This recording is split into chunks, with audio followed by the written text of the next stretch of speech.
Alright, so what I forgot previously to say in the last video was I'll be posting a ton of stuff and recordings that I got from the Bakersfield meet. Probably spamming your subscription box with them. But on to this video. Today we're talking about CH3NO2, commonly known as nitromethane. So what makes nitromethane so crazy as a fuel is it's got its own oxygen molecules in it, to the point where you can run it a lot richer than a gasoline or even alcohol, to the point where a normal car is, 12 to 14.7 to 1 air to fuel mixture ratio. Well, nitro likes 3 to 1 to about 1.5 to 1. And if you don't know what I'm talking about, look up Engineering Explained YouTube channel. That guy knows basically everything I'm going to start rattling off that if you don't know about. Basically, because of that, also it's got a really high octane rating, so you can push just about a metric F-ton of pressure into an already high compression motor and get a crap ton of power out of it. But because they're running it so rich, you see these magnificent blue flames, and also because it's so rich, and when it burns, it makes this specific cackle sound. And that's when if you look up a cackle fest, it's this weird sensation that they throw off, where as they are so much louder than any other V8 you'll ever hear. It's probably the loudest thing I've ever heard, at least without earplugs in. It's louder than a concert, it's louder than a jet. But the thing is, the nostalgia ones back in Bakersfield were only limited to 1 spark per cylinder. And if you go to the real NHRA races, like at Sonoma in July or stuff like that, they have 2 spark plugs per cylinder. They're pushing about 10 to 11,000. These guys are only pushing 3 or 2,000. I say that so casually, just 3,000. But let's see, the old rail cars, yeah, they have a louder kind of cackle noise. They definitely weren't as loud. But back to nitromethane, it causes such a high decibel range that you don't really hear it as much as you feel it through your body. Each power stroke, or each exhaust stroke, I should say, of the motor, of each individual piston can be felt through your body as the shock wave of bass. And there's nothing to compare it to any other. You really have to just go and see it. Oh Lord, wow. It's such an intoxicating feeling, and I don't mean that as in getting friggin' drunk. It's just this, you almost get emotional listening to it. It's so gorgeous of a noise and a feeling to be able to watch these things run down the track. Those very distinctive yellow flames from it coming out the headers, and it just, oh my God. But at the March meet, there were different, let's say, what's the word I'm looking for? They had to have different parameters. Like I said, they were only 1 spark plug per cylinder, and there were nitro cars that were nostalgia, as in they looked like they were from, the engines and everything looked like they were from the back in the day in the 60s.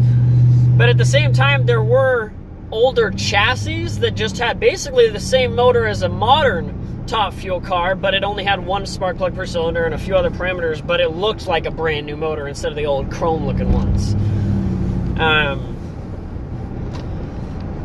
If you ever want to go to Famoso Raceway and get the chance to go to that Bakersfield meet, it is gigantic.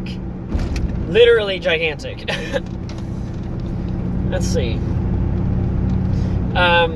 It's literally any nitro junkie's best dream to go there. I can't think of anything else to say about nitro. It literally, oh my God.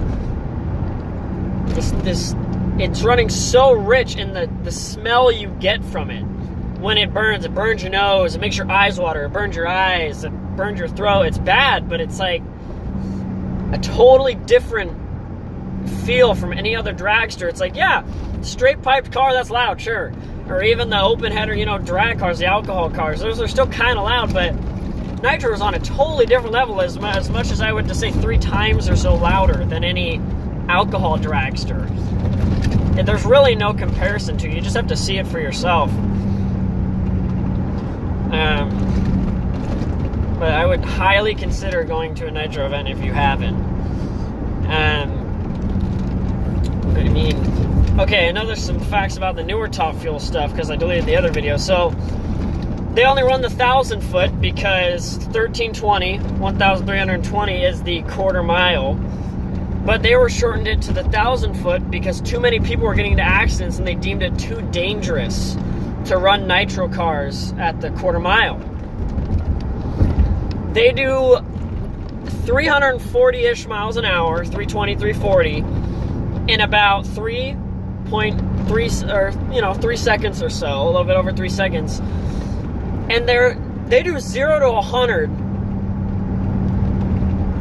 No, never mind. They do 0 to 60 in about less than a second, or 0 to 100 in about less than a second, actually. So to put that into perspective, it does literally 1,000 feet at 320 miles an hour faster than most cars can do 0 to 60. They make about 10 to 11,000 horsepower. They make about 140 decibels. And I don't really know how to put that into comparison, but it's louder than any concert you've been to, that's for sure. Oh my god, their blowers, their superchargers put out about 60 PSI at the height of the run, and they actually, the way their clutches work, some Top Fuel cars are pretty particular. They have 5 or 6 blade clutches depending on the conditions. And basically what they do is there's a bunch of hydraulic levers that will actually push the clutch plates together at the right time. So everything, it's all timing.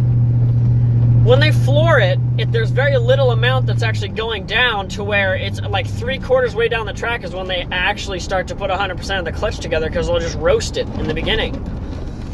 And I mean, you've seen the tires on the back of those things. They're friggin' big. And if you go down one of the NHRA drag strips, it's so sticky. I watched a dude at the March meet. He was walking down the track, and his foot came out of his shoe. It literally, your foot's walking down, and you have to walk straight up. You can't, like, bend your foot, or else your foot will come out of the shoe. Lord. What else?